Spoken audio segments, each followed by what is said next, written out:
नमस्कार और जय मसीह की। अंडरस्टैंडिंग में बाइबल में आपका फिर से बहुत बहुत स्वागत है। आज हम एक नए विषय के ऊपर बात करेंगे जो आपके बाइबल के प्रति जो समझ है उसको और बेहतर कर देगा। आज हम पुराने नियम में घटी घटनाओं के जो क्षेत्र हैं उनके विषय में बात करेंगे, यानी ज्योग्राफी, हिंदी में कहा जाए तो भूगोल। आज का जो विषय है वो 4 भागों में विभाजित किया गया है। सबसे पहले मैं आपको एक छोटा सा इंट्रोडक्शन दूंगा, एक परिचय दूंगा जिसके कारण आप आज के विषय को बेहतर समझ पाएंगे। सेकेंडली मैं आपको कुछ मैप्स दिखाऊंगा। उन मैप्स के ज़रिए ये जो क्षेत्र हैं उनके बारे में आप बहुत अच्छे से एक अच्छी समझ को आप रख पाएंगे। तीसरा मैं आपको उन क्षेत्रों में रहने वाले जो लोग हैं, यानी वहाँ पे जो सिविलाइजेशन या जो सभ्यता एग्जिस्ट करती थी उनके बारे में थोड़ी थोड़ी जानकारी दूंगा। और अंत में मैं आपको इसराइल के बारे में और उसके जो भूगोल है, उसकी ज्योग्राफी के बारे में थोड़ी थोड़ी बातें बताऊंगा। ये सारी बातें बहुत ही इंटरेस्टिंग होने जा रही है और यकीन मानिए इस वीडियो के अंत में आने के बाद आपको कई सारी बातें ऐसी पता चलेंगी जो शायद आप पहले नहीं जानते थे और बाइबल के प्रति आपकी समझ और बेहतर हो जाएगी। इसलिए साथ में बने रहिएगा।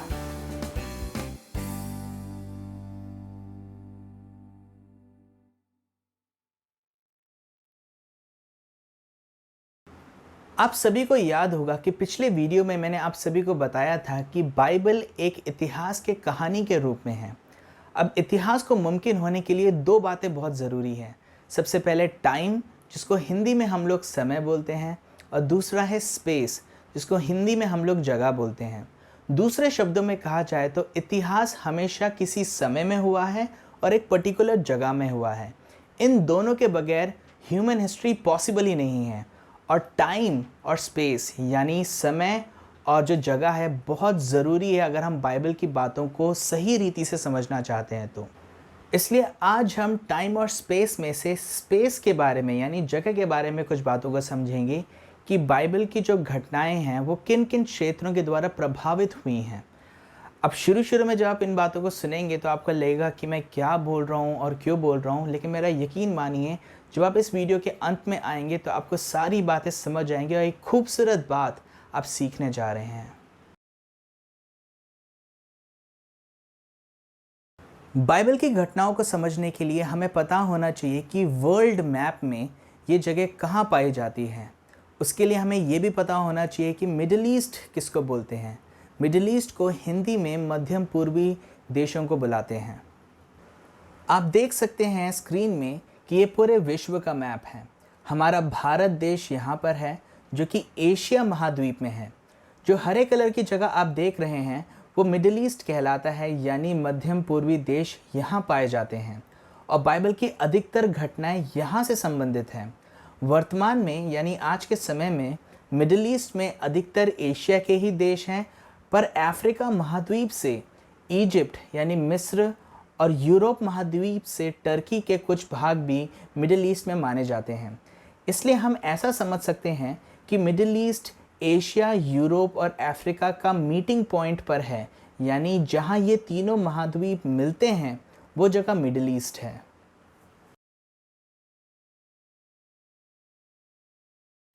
आइए अब हम लोग पुराने नियम के समय में मिडिल ईस्ट में रहने वाले जो सिविलाइजेशंस या सभ्यताएं थी उनके बारे में कुछ बातों को सीखें। हम में से अधिकांश लोग शायद इस बात को जानते होंगे और हम में से कई लोगों ने स्कूल में पढ़ा होगा कि प्राचीन काल में जितनी भी सिविलाइजेशन हुआ करती थी वो वहीं पाई जाती थी जहाँ पे पानी उपलब्ध होता है। ऐसा इसलिए क्योंकि पानी बहुत ज़रूरी होता है खुद भी पीने के लिए, अपने पालतू पशुओं को पिलाने के लिए और फसल उगाने के लिए भी, क्योंकि बारिश हमेशा नहीं होती है। इसलिए अगर आप गौर करेंगे तो एंशियंट सिविलाइजेशन या प्राचीन काल में जितनी भी सभ्यताएं हुआ करती थी वो अक्सर नदी किनारे ही पाई जाती थी।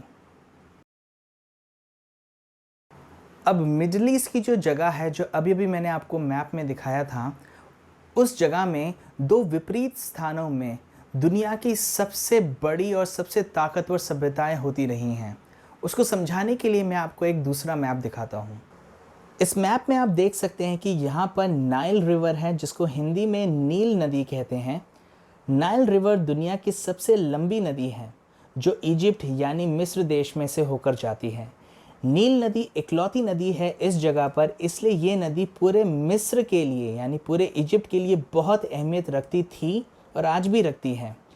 दूसरी तरफ आप देख सकते हैं दो नदियां पास पास में ही हैं। एक है टिग्रिस जो ऊपर है और दूसरी है यूफ्रेटिस जो साथ ही में थोड़ा नीचे बह रही है। इन दोनों नदियों के इलाके को मेसोपोटामिया कहते हैं। मेसोपोटामिया का अर्थ है नदियों के बीच में।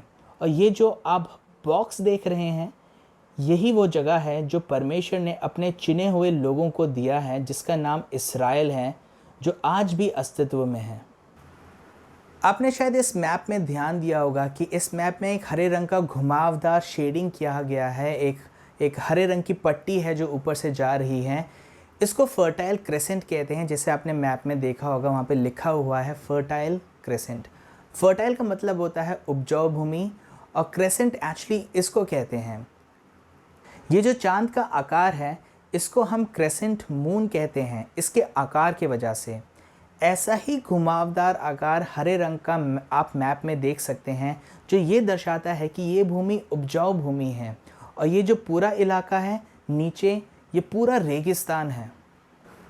बाइबल के पुराने नियम के समय में इन दोनों जगहों में सबसे शक्तिशाली साम्राज्य थे जिनके बीच अक्सर लड़ाइयाँ होती रहती थीं। जो नील नदी है वहाँ पर मिस्र का साम्राज्य रहा है और जो टिग्रिस और यूफ्रेटिस नदियाँ हैं वहाँ पर काफ़ी सारे शासन हुए तो हैं, पर पुराने नियम को मद्देनज़र रखते हुए आप फिलहाल असीरिया और बेबीलोन को याद रखिएगा।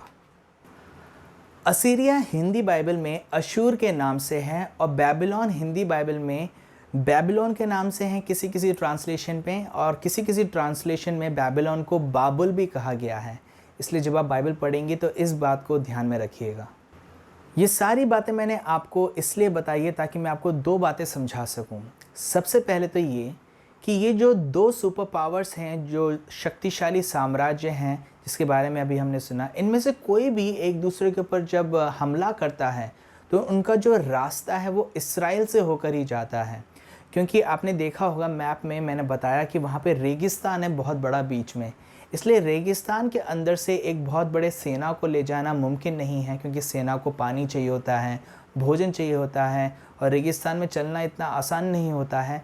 इसलिए वो लोग हमेशा उस क्रेसेंट का इस्तेमाल करते थे, उस रास्ते का, इस हरी पट्टी का इस्तेमाल करते थे ताकि वो जा सकें एक दूसरे के जगह में और लड़ाई कर सकें। इसलिए जो इस्राएल की भूमि है वो एक मुख्य जगह थी जहाँ पे ये लोग अक्सर आके टकराते थे, और इसलिए इस्राएल की भूमि में अक्सर बहुत लड़ाइयाँ भी होती थी।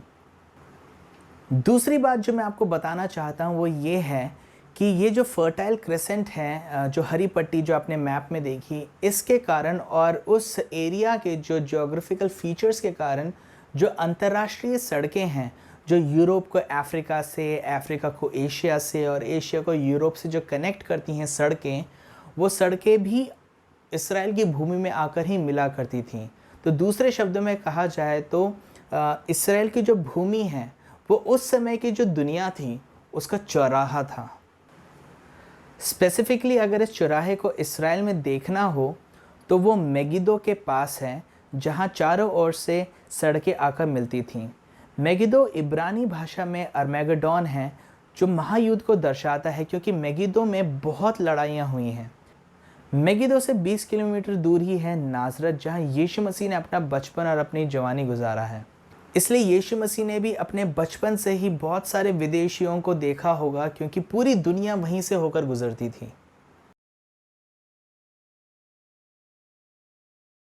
आइए अब हम लोग इस्राएल के बारे में बात करते हैं। इस्राएल एक बहुत ही छोटा सा देश है। इसके साइज़ यानी इसके आकार के बारे में बात किया जाए तो ये हमारे भारत देश के केरला से भी थोड़ा सा छोटा है, पर ये दिखता केरला के समान ही है। लंबाई में है ये देश, जैसा आप देख सकते हैं अपनी स्क्रीन पर। थोड़ी देर पहले मैं जिस चौराहे की बात कर रहा था वो नॉर्थ इसराइल यानी उत्तर इसराइल में स्थित है। नॉर्थ इसराइल में ही गलील भी था, और गलील उस ज़माने में गैलिली ऑफ द जेंटाइल्स के नाम से बहुत फेमस था। उसको हिंदी में कहा जाए तो अन्य जातियों का गलील। ऐसा इसलिए कहा जाता था क्योंकि जैसे मैंने थोड़ी देर पहले बताया, दुनिया के कई लोग उत्तर इसराइल से आया जाया करते थे, और गलील के अंदर बहुत सारे गैर यहूदी लोग रहते भी थे। इसलिए ऐसा कहा जा सकता है कि नॉर्थ इसराइल में बहुत ही इंटरनेशनल फ्लेवर था। अब जाहिर सी बात है, अगर गैर यहूदी लोग यहूदी समुदाय में रहेंगे तो उनकी संस्कृति और जीवन शैली का असर यहूदी लोगों पर भी पड़ सकता है। शायद यही कारण था कि गलील बहुत बदनाम भी हुआ करता था। ऐसा मैं नहीं कह रहा, ऐसे बाइबल में लिखा है। यीशु मसीह ने अपनी सेवकाई को गलील से शुरू किया था। मत्ती रचित सुसमाचार इस विषय में कहता है, जबलून और नप्ताली के देश, झील के मार्ग से यरदन के पार, अन्य जातियों का गलील, जो लोग अंधकार में बैठे थे उन्होंने बड़ी ज्योति देखी, और जो मृत्यु के देश और छाया में बैठे थे उन पर ज्योति चमकी। जो दक्षिण इस्राएल के यहूदी लोग थे वो पहाड़ी इलाकों में अपने समुदाय में रहते थे, और इसलिए वो अपने संस्कृति को अच्छे से फॉलो कर पाते थे। और तो और वो यरूशलेम के भी बहुत करीब थे, क्योंकि यरूशलेम दक्षिण इस्राएल में स्थित है। इसलिए दक्षिण इस्राएल के लोग ज़्यादा यहूदी और ज़्यादा धर्मी थे। क्या आपको मालूम है कि यीशु मसीह भी गलील से थे? यीशु मसीह का जो जन्म है वो बैतलहम में हुआ, जो कि दक्षिण इस्राएल में हुआ है, जो यरूशलेम के बहुत करीब है। लेकिन उन्होंने अपना बचपन और अपनी जवानी नाज़रत में गुजारी है, और नाज़रत गलील के अंदर का एक छोटा सा गांव है। इसलिए जब हम नया नियम पढ़ते हैं तो हमने देखा होगा, जब यीशु मसीह के चेले, जो होने वाले चेले, नथानियल के पास आए और नथानियल से कहते हैं कि हमें वो मिल गया है जो शायद मसीहा हो सकता है, और वो नाज़रत से है। तो नथानियल कहता है कि क्या कोई अच्छी वस्तु नाज़रत से आ सकती है? आपको मालूम है ऐसा क्यों कहा? क्योंकि नाज़रत बहुत बदनाम हुआ करता था। अंत में मैं आपको इसराइल के बारे में ये बताना चाहता हूँ कि इसराइल बहुत छोटा सा देश ज़रूर है, लेकिन इस छोटे से देश के अंदर आपको लगभग हर तरह के मौसम मिल जाएंगे। आपको सर्दी के मौसम मिलेंगे जहाँ पे बर्फ़ भी पड़ती है, कुछ कुछ इलाकों में गर्मी का मौसम आता है, रेगिस्तान वाले एरिया हैं, बहुत ही अच्छी फसल वाली भूमि भी है ये। लगभग हर प्रकार के फल और फूल यहाँ पे उग सकते हैं, और इसलिए परमेश्वर ने बहुत ही चुनकर ये ज़मीन का टुकड़ा अपने चुने हुए लोगों को यानी इसराइल को दिया है। अब ये सारी बातें जो मैंने आज आपको बताई हैं, उसको बताने का मकसद ये था कि मैं आपको दिखा सकूं कि परमेश्वर ने अपने लोगों को पृथ्वी पर किस जगह पर जगह दी है। दुनिया के एकदम सेंटर में, या कहा जाए तो दुनिया के चौराहे में परमेश्वर ने उन्हें रखा है, और आसपास इतना खतरा हमेशा रहता है क्योंकि सुपर पावर्स से घिरा हुआ वो एरिया है। पर इसमें अद्भुत बात यह है कि परमेश्वर ने हमेशा इसराइल की हिफाजत करने का जिम्मेदारी ली है, और इसलिए भजन संहिता में इस प्रकार लिखा हुआ है, क्या ही धन्य है वे जाति जिसका परमेश्वर यहोवा है, और वो समाज जिसे उसने अपना निज भाग होने के लिए चुन लिया हो। हम यहोवा का आसरा देखते आए हैं, वो हमारा सहायक और हमारी ढाल ठहरा है। इस बात से मैं आपको एक सीख देना चाहता हूँ। परमेश्वर ने अपने लोगों को दुनिया के सेंटर में या दुनिया के चौराहे में इसलिए रखा ताकि जब दुनिया के लोग वहाँ से आए जाए तो वो देख सके कि वो लोग जो जीवित परमेश्वर के अधीनता में या उसकी मर्ज़ी के अनुसार रहते हैं, वो किस तरह परमेश्वर से आशीषों को प्राप्त करते हैं। दूसरे शब्दों में कहा जाए तो परमेश्वर ने अपने लोगों को पृथ्वी पर स्ट्रेटेजिकली इस तरीके से रखा ताकि वो दुनिया के लिए एक अच्छी गवाही बन सके, और परमेश्वर उनकी ढाल बना रहा जब जब वो वफ़ादार रहे। और जब जब इसराइल परमेश्वर के प्रति वफ़ादार नहीं रहा तो परमेश्वर ने जिस प्रकार सबके सामने इसराइल को आशीष दी, उसी प्रकार सबके सामने इसराइल को प्रभु ने श्रापित भी किया है। इसलिए बाइबल के अंदर हम इसराइल की अच्छी गवाही को भी देख सकते हैं और बुरी गवाहियों को भी हम देख सकते हैं। मेरे दोस्तों, परमेश्वर ने हमें आइसोलेशन में रहने के लिए, एकांत में रहने के लिए और बिल्कुल सीक्रेटिव होकर रहने के लिए नहीं चुना है। परमेश्वर ने हमें चुना है ताकि हम लोगों के सामने परमेश्वर के लिए एक अच्छी गवाही को बन सकें। बहुत लोगों को ये बात समझ में नहीं आती है, यहूदियों को भी ये बात समझ में नहीं आई। इसलिए जब यीशु मसीह इस दुनिया में आए तो ध्यान दीजिए कि यीशु मसीह ने क्या कहा। यीशु मसीह ने कहा, तुम जगत की ज्योति हो, सिर्फ इस्राएल की ज्योति नहीं, जगत की ज्योति। जो नगर पहाड़ पर बसा हुआ है वो छिप नहीं सकता, और लोग दिया जलाकर पैमाने के नीचे नहीं परंतु दीवट पर रखते हैं, तब उससे घर के सब लोगों को प्रकाश पहुंचता है। उसी प्रकार तुम्हारा उजियाला मनुष्यों के सामने ऐसा चमके कि वो तुम्हारे भले कामों को देखकर तुम्हारे पिता की जो स्वर्ग में है बड़ाई करें। दोस्तों, इस वीडियो से अगर आपने कुछ सीखा है तो मैं आपको एनकरेज करना चाहूँगा कि हम सभी लोग परमेश्वर के लिए एक अच्छी गवाही बने।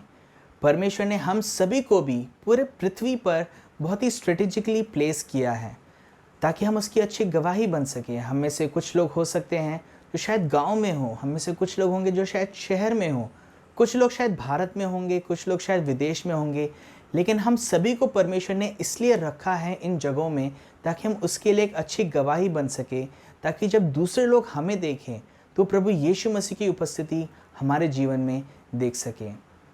हम लोग उन लोगों में गिने जाएं जो परमेश्वर के वचन के अनुसार चलने वाले लोग हैं, और ऐसा होने के लिए हमें बाइबल पता होना चाहिए, इसलिए हम बाइबल रोज़ाना पढ़ें। अगर आपको आज का वीडियो पसंद आता है तो आप इसको ज़रूर दूसरों के साथ शेयर कीजिएगा। अगर किसी को भी इन वीडियोस के द्वारा बाइबल को बेहतर समझने में मदद मिलती है तो मुझे बहुत खुशी होगी। अगर अभी तक आपने चैनल को सब्सक्राइब नहीं किया है तो आप इसको सब्सक्राइब भी ज़रूर कर लीजिएगा।